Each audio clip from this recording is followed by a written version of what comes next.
প্রিয় দর্শক, আমাদের আজ দুপুরের অতিথি গুণী সঙ্গীত শিল্পী খান আসিফুর রহমান আগুন। শুভ দুপুর দাদা, এবং একই সাথে জানাই ইংরেজি নববর্ষের অনেক অনেক শুভেচ্ছা। থ্যাংক ইউ সো মাচ ভাইয়া, কেমন আছিস?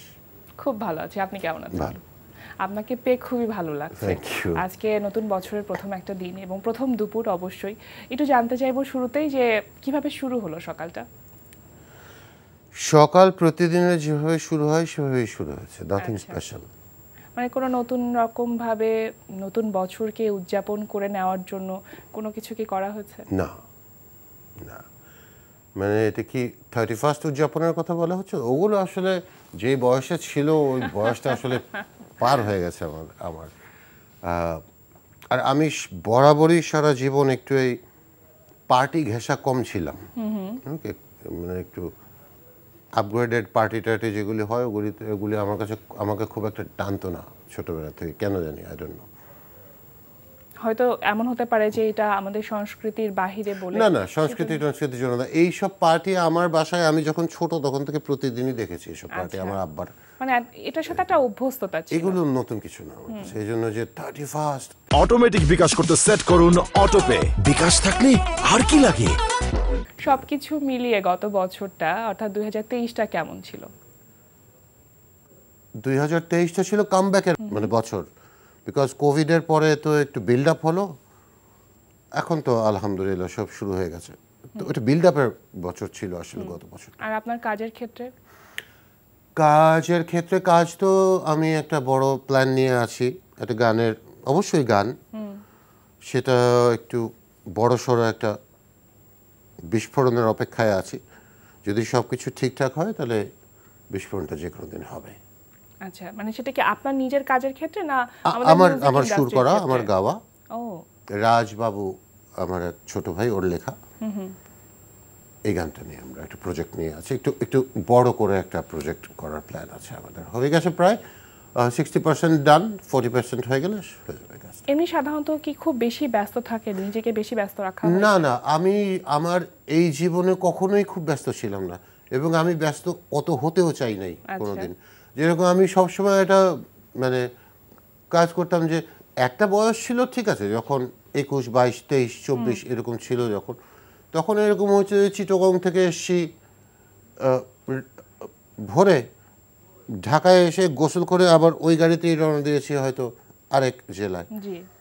সেগুলো হয়েছে একটা বয়সে, কিন্তু এগুলো খুব আহামরি আমার জীবনে হয় নাই আসলে। আমি বরাবরই এরকম বলেছি যে একদিনে 2টা কাজ করতে আমার ভালো লাগে না, আলসে টাইপের একটু এটাই, মানে একটু আমোদের টাইপ বলা যায়, এটা সময় নিয়ে কাজ করা থাকতে হবে। জীবনটা তো এত সহজ নয়, ভেরি সিম্পল। এবং আমরা জানি যে আপনি মানে স্বভাবতই খুব ইতিবাচক একজন মানুষ, সব সময় সবকিছুকে খুব পজিটিভলি দেখার চেষ্টা করে গিয়েছেন, তাই না? তাই চেষ্টা তো করেছি, এখনো করি। মানে কতখানি সফল হতে পেরেছেন জীবনের পর্যায়ে এসে, কি মনে হয়? সফলতা তো এটা আপেক্ষিক ব্যাপার আসলে। সফলতা কাকে বলে? এখন যদি বলা হয় যে আপনার তৃষ্ণা মেটেছে কিনা, জি, সেটা একটা প্রশ্ন। আর সফল হয়েছে, অবশ্যই সফল তো আমি 21 বছর বয়স থেকে, তাই না? মানে সব 21-এ যেই সফলতা পেয়েছি, এটাকে সুপারহিট করার মতন আর তো কিছু হয় না এই জীবনে আসলে। অবশ্যই 19-এ একটা আমার প্রথম ক্যারিয়ার স্টার্ট, সাডেন দিয়ে ব্যান্ড, সুন্দর একটা 4 পেটানো হয়েছিল। কিন্তু 93-তে যে কাজ হলো, কেমন থেকে কেমন, ওটা দিয়ে তো এমন ছক্কা মারাই হলো যেটা বলটা স্টেডিয়ামের বাইরে কোথায় চলে গেছে। আর তৃষ্ণা মেটানোর কথা যদি জানতে চাই? না, তৃষ্ণা কোনোদিন মেটে না আসলে। আচ্ছা, একটা ব্যাপার হতে পারে যে থেমে যাওয়ার ব্যাপার একটা হতে পারে, কিন্তু জীবনে বিভিন্ন সময় তো ছোট ছোট পজ নেওয়া হয়েছে আপনার। এগুলোকে কি পজ বলা যাবে? মানে আপনাকে গানে পাই না কেন, অনেকে মাঝে মাঝে বলে, আপনাকে এত অ্যাভেলেবল না কেন, আরও তো অনেক কিছু করতে পারতেন। তা আমি বলি, আমি যা করেছি ওটা করে দেখান তো একটু। ওই 92, 93, 94, 95, 96, মানে 93, 94, 95, 96 এই 4টাই তো আমার মেইন কাজের বছর, আমি আর সালমানের। তাই আমি বলি যে এই 4 বছরে আমি যা করেছি আপনি তো 40 বছরেও তা করতে পারেন নাই। তো এগুলি ফালতু কথা বলেন কেন? মানে এগুলো আসলে বলে মানুষ বেচারা ঈর্ষার থেকে, যে আগুনের কি কি করলো, গানও শিখলো না, কিছুই করলো না, কিন্তু এই ব্যাটার বলে 30টা গান মেগা হিট। থেকে একটা মানুষের 30টা বাদ দেয়, একটা মানুষের 20 songs যদি থাকে যেটা জেনারেশন টু জেনারেশন ক্যারি হচ্ছে, একদম, এর থেকে বড় সফল আর কে হতে পারে? এবং প্রাপ্তির জায়গাটাও আসলে অনেক বড়। সুবহানাল্লাহ, এটা আলহামদুলিল্লাহ, কিন্তু এইটা কোনো গর্বের বিষয় না আসলে। এটা আল্লাহ আমাকে দিয়েছে, এটা হয়ে গেছে, এটা সবার ভাগ্যে হয় না। এই 4 বছরে 40 বছরের কাজ করে ফেলা একসাথে ইম্পসিবল। জি, নতুন একটা বছর শুরু হলো আজকে থেকে, এবং এরকম একটা সুন্দর দুপুরে আপনাকে আমরা পেয়েছি। গান তো অবশ্যই শুনবো, কোন গানটি শুনছি আমরা? হুমায়ুন আহমেদ, মাথায় পড়েছি সাদা। বাহ,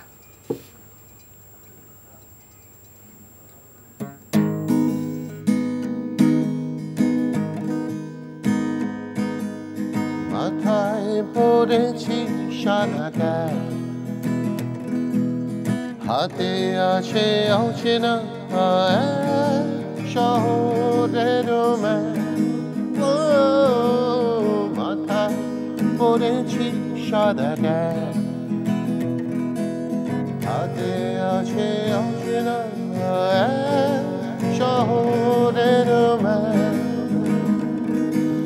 ব্যাগ ঝুলিয়েছি কাঁধে, নামবো রাজপথে, চারিদিকে ঝলমলেরও কেটে যাবে আধারেরও ছায়া বড়, চারিদিকে কি আনন্দ,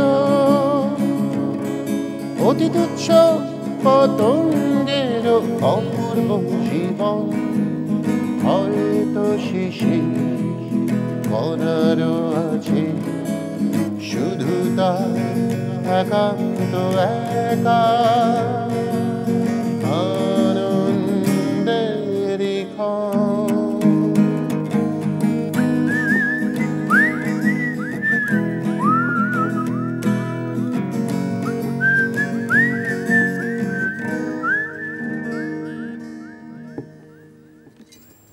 আপনার এই বিষয়টা আমার এত ভীষণ মানে ভালো লাগা যে যে কোনো পরিবেশ বা পরিস্থিতির সাথে কোন গানটি যায়, এই গানটি মানে নির্বাচন করার ক্ষেত্রে আপনার আসলে তারিফ না করলেই না। নতুন বছরের কথা বললি, মাথায় একটা নতুন ক্যাপ পরে নতুন একদম। রাস্তায় হাঁটা, একদম মানে কল্পনা শক্তির সাথে গানের যে একটা আপনার লিঙ্ক আপ না, মানে একটা যোগাযোগ না, এটা অসাধারণ।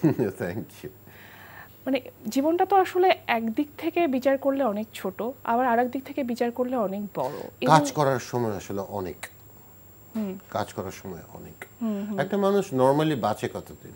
জি, 70 বছর তো বাঁচেই, অ্যাক্সিডেন্ট ডিফারেন্ট, 70টা বছর তো বাঁচেই। তো সেখানে একটা মানুষ যদি 20-25 থেকে কাজ শুরু করে, 45 বছর তো অনেক সময় কাজ করে। জি। 45 বছরে যদি 45টা কাজও না হয়, আবার দাদা দেখতে দেখতে কিন্তু আমার মনে হয় যে সময়টা তো চলে গেল। এই যে যেরকম 2023টা মনে হলো কোন দিক দিয়ে চলে গেল আমরা আসলে বুঝতেই পারলাম না। তো জীবনের বিভিন্ন সময়ে নিশ্চয়ই বাবা মায়ের কথা খুব মনে পড়ে, কোন সময়গুলোতে বেশি মনে আমি তো পড়ে? বাবা মার পথেই হাঁটছি, বাবা মার কথা তো সারাক্ষণই আমার মাথায় থাকে। Nothing special. মানে এটা শুধুমাত্র কাজের ক্ষেত্রে না, সব জায়গাতে। সবখানে আমার আব্বা তো আমার সাথেই আছে, আমার আব্বা আম্মা তো আমার সাথেই আছে, বিশেষ করে আব্বা related with me in all time. Salman শাহর সাথে 4 বছর, এই 4 বছরের সময়টাকে কি মিস করেন এখন? না, একদমই না। হয়ে গেছে সুন্দর, সুবহানাল্লাহ, ওটা একটা পিরিয়ড। আমি কোনো কিছু মিস করি না, আচ্ছা, বিকজ আমার প্রতিদিনই নতুন, প্রত্যেকটা দিন আমার নতুন। যখন এই যে ব্যান্ড সাডেন ব্যান্ডের ভোকালিস্ট হিসেবে নিজের যাত্রাটা শুরু হলো, সেটা তো একটা সুন্দর শুরু ছিল। তারও শুরু তো আপনার বাবা মায়ের হাত ধরে বলা যায় যেতে পারে না, যে সেই বা শুরুটা, আমার হাত কিন্তু ধরে কিচ্ছু না, নাথিং, আচ্ছা, নাথিং। পড়াশোনা শিখিয়ে দিয়েছে। হ্যাঁ। ইন্টারমিডিয়েট পরীক্ষার পরে বলেছিলাম যে আমি আর পড়াশোনা করব না। আচ্ছা, আব্বা তখন গান বাজা শুরু হয়ে গেছে, হ্যাঁ, মানে পয়সা কামানো শুরু হয়েছে। তখন আব্বা বলেছিল গ্র্যাজুয়েশন যদি না করিস, কয়েকটা ফোন করব শুধু, গান বাজনা বন্ধ তোর। এই গ্র্যাজুয়েশন করা হলো। আচ্ছা। এটা ছিল আমার তারপর আব্বার। গ্র্যাজুয়েশনের পরে তো শুরু করলেন না সাডেন না, ব্যান্ড। আমার তো 19 বছর বয়স থেকে শুরু। তারপর ব্যান্ডটা কন্টিনিউ করলেন না কেন? সোলো ক্যারিয়ার শুরু হয়ে গেল, ফিল্মে বিজি হয়ে গেলাম, আর পারলাম না ব্যান্ড করতে। এখন কি মনে হয় যে ব্যান্ডটা হ্যাঁ, ব্যান্ডের কোনোভাবে আমাদের যে 4টা তৈরি গান করা রেকর্ড যেত? হয়ে গেছে, যে নতুন বছরে রিলিজ হওয়ার কথা ও ওই গানগুলোই। আচ্ছা, পুরনো গানগুলোই। পুরোনো গানগুলো 4টা রেকর্ড হয়ে গেছে, মিক্সিং মাস্টার হয়ে গেছে, এডিটিং এর কাজ চলছে আচ্ছা। কানাডায়, ওইটা রিলিজ হবে। আর এমনি পরিবারকে কিভাবে সময় দিচ্ছেন? বা আমি খুবই ফ্যামিলি ম্যান সারা জীবনই, বিকজ আমার অনেকে বলে যে আসে কোথায় গিয়ে আড্ডা মারেন চাচা, অনেকদিন পরে যখন দেখা টাকা হয়, চাচা এখন বসো কোথায়? কোথাও বসি না, বাসায় বসি, সারা জীবন তাই করতাম আমি। হ্যাঁ, কাজ নাই, বাসা, আচ্ছা। কাজ কাজ, কাজের মধ্যে যতটুকু আনন্দ ফুর্তি করা যায় সেটা করে টোরে, কাজ শেষ, বাসা। বাইরে গিয়ে আড্ডা মারার অভ্যাসটা আমার কখনোই ওরকম ছিল না, খুবই কম ছিল জীবনে। মানে স্বভাবতই কি বাউন্ডেলের স্বভাবের একজন মানুষ আপনি? Extremely extremely extremely. এমন হয়েছে রেকর্ডিং করে ওই বয়সে, 22, 23, 24, 25 এসব বয়সে এরকম হয়েছে, রেকর্ডিং শেষ, কালকে রেকর্ডিং নাই, 12টা 12:30 ধর রেকর্ডিং শেষ হয়েছে, রাত 2টার সময় বন্ধুকে ফোন করেছি যে দোস্ত সূর্যোদয় দেখতে ইচ্ছা করছে, চল পতেঙ্গা জায়গা। আচ্ছা। ওই অবস্থাতে গাড়ি নিয়ে রওনা, সূর্যোদয় দেখলাম, দেখে আবার ওইভাবেই ব্যাক। সেখানে বসে তো গানও লেখা হয়েছে। গান তো লেখা হবেই, ওটা মানে আমার পতেঙ্গা সি বিচ খুব ভালো লাগে, খুবই ভালো, কক্সবাজার থেকেও বেটার লাগে পতেঙ্গা সি বিচ। এটার কারণ আছে। আচ্ছা, এটার কারণটা হচ্ছে একটা গল্প বলে এটা বলা যাবে। হ্যাঁ শুনি। যে আমার একটা স্টুডেন্ট ছিল, আমি একটা গাড়ি চালাতাম মধ্যেখানে, মাজদা বড় স্পোর্টস কার, আচ্ছা। ওই স্পোর্টস মডেল একটা জিটিএক্স। সেই গাড়িটার নাম্বার প্লেট ছিল না, আমি এমবাসি থেকে কিনেছিলাম গাড়িটা, নাম্বার প্লেট ছিল না। তো আমি যখনই রাস্তা দিয়ে যাই, পুলিশরা তো চেনে যে ওই যে আগুন যাচ্ছে, প্রথমে এরকম থামায় গাড়ি, আচ্ছা। যখন দেখে ও আগুন, আর থাক ছেড়ে দেয়, যান চল। তার আমি একদিন আমার স্টুডেন্টকে বলছিলাম যে যেতে, ওই দেখ ওই যে পুলিশটা, আমাকে হ্যাঁ খুব ভালো লোক। আচ্ছা। বলে কেন ভাইয়া? বলে না না খুব ভালো। তখন বলে ভাইয়া ভালো কেন জানেন আপনার কাছে? কেন? যে আপনি অন্যায় করেন, আপনাকে ধরে না এই জন্য। আচ্ছা, এখন ঘটনাটা ওরকম, পতেঙ্গার থেকে কক্সবাজার 1000 টাইম বেটার, কিন্তু পতেঙ্গা যাওয়ার পর আমি যা রিসেপশন পাই ওখানে, দোকানদার সব জানে, মানে আদর যত্ন না আদর না, আসলে আদর না, মানে ওরা জানে যে এই লোকটা খুব একটা নরমাল লোক না, মানে আসলেই উল্টাপাল্টা এবং করবে, সেভাবেই তারা আপনাকে ওরা গ্রহণ রেডি করেছে। আগের থেকে। আমি যখন আজ যাই, হ্যাঁ, সব সময় একটা সিন্ডিকেট থাকে তো ওখানকার, পতেঙ্গা সি বিচের একটা, মানে এদেরকে এত খোলামেলা না বলাই ভালো। যাওয়ার সাথে সাথে ওরা বুঝে ফেলে যে ভাইয়া আসছে, যাও এই তোমার ওই কাজ, ওটা তোমার এটা নিয়ে আসো, আর কিছু কাগজ কলম দে, ওই কোনায় ভাইয়া দেয় বসায় দে, এ ভাইয়া গিয়ে গিটার নিয়ে কিংবা গান লেখা। তো ওই পরিবেশটা আমি ওখানে গিয়ে পেয়েছি বলে আমার কাছে আসলে পতেঙ্গাটা অত ভালো লাগে। কক্সবাজারে আমার অত কেউ দাম টাম দেয় না। জীবনে অনেক পাগলামি করেছেন, অনেক, এখনো করে যাচ্ছি। ছোট পাগলামিও আছে, বড় পাগলামিও আছে। যদি জানতে চাই যে সব থেকে বড় পাগলামি আপনার নিজের কাছে নিজের কোনটা ছিল? মানে এত বেশি পাগলামি আসলে একটু স্পেসিফাই করে বলা যাবে না, খুঁজে বের করাটাও কঠিন। খুঁজে বের করাটাও কঠিন, মানে পাগলামিতে ভরা একটা জীবন। ভালো। আচ্ছা, আর আপনার দুই ছেলের মধ্যে সেই পাগলামিগুলো দেখতে পারেন? অফকোর্স তা তো হবেই, এটা তো হতেই হবে, তো জিন ক্যারি করছে এরা। একটা আমার ছোটটা 8-এ পড়ে এখন, সুন্দর গিটার বাজাচ্ছে, বড়টা তো একদম এক্সট্রিম সুন্দর বাজায়, ওইটা অনেক বড়, 24। এই তো সবগুলি। আপনি কি চান যে আপনার ছেলেরা গানের এই জগতেই থাকুক? অফকোর্স, মানে গান ছাড়া আর করবে কি ওরা? এবং এখন যেই প্ল্যাটফর্মটা কামিং, ডিজিটাল প্ল্যাটফর্ম আমরা যেটাকে বলি, ডিজিটাইজেশন তো এখনো পারফেক্টলি হয় নাই। হয়ে গেলে একটা মানুষ যদি কনফিডেন্ট থাকে জি, যে আমি ভালো গাই, ভালো মেহনত করতে পারি, সব কিছু মিলিয়ে তার যাত্রা যদি সুন্দর হয়, রহমত যদি থাকে, গান বাজনা করে একটা মানুষ অনেক ভালো থাকতে পারে। অনেক ভালো থাকতে পারে। অটোমেটিক বিকাশ করতে সেট করুন অটোপে। বিকাশ থাকলে আর কি লাগে। এই বছরটাকে ঘিরে কোনো পরিকল্পনা আছে? আমরা কি আপনাকে অভিনয় দেখতে পাবো? গান নিয়ে তো ব্যস্ততা চলছে। অভিনয়টা আমি এখনো জানি না আসলে। ওকে, আপাতত একটু আমি 1 বছর 1.5 বছর একটু অভিনয়ের সাথে একটু ইচ্ছা করে একটু সরে আছি, বিকজ আমি প্ল্যাটফর্মটার অবস্থা কিছুই বুঝতে পারছি না আসলে। হ্যাঁ, কোথায় যাব? সিনেমা হলে ঠিক আছে, আচ্ছা, কিন্তু নাটক টাটক এগুলো হলে একটু এখন একটু চিন্তার বিষয় আসলে।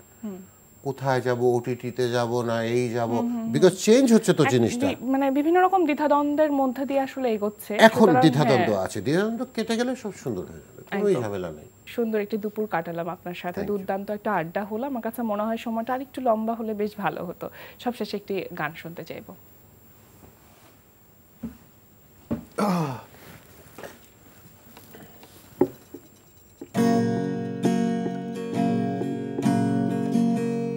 এখন তো সময়ে ভালোবাসা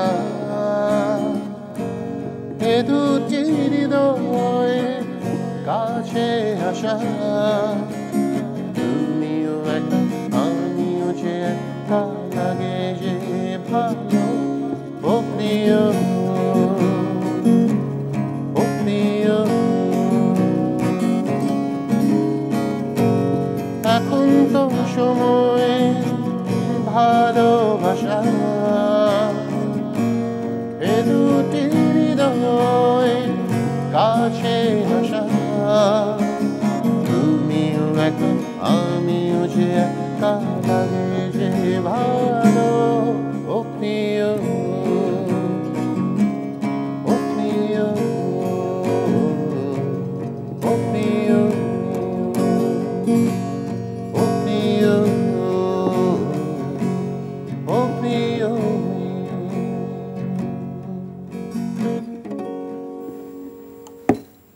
অনেক অনেক ধন্যবাদ আমাদের আজকে এসে সময় দেওয়ার জন্য, এত চমৎকার করে গান শোনাবার জন্য। জীবনটা সহজ সুন্দর ছিল, আরো সহজ সুন্দর হোক তেমনটাই প্রত্যাশা করি। এই বছরটা যেন অনেক ভালো যায় আপনার।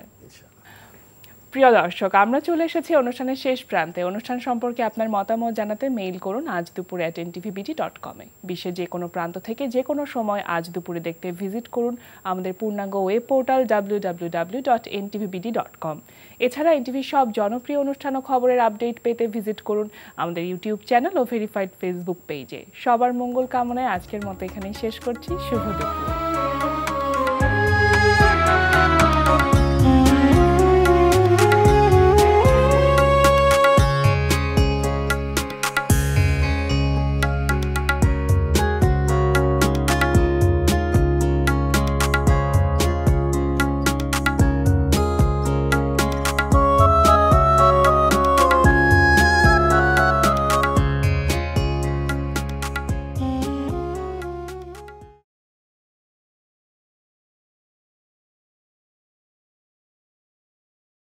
অটোমেটিক বিকাশ করতে সেট করুন অটোপে। বিকাশ থাকলে আর কি লাগে।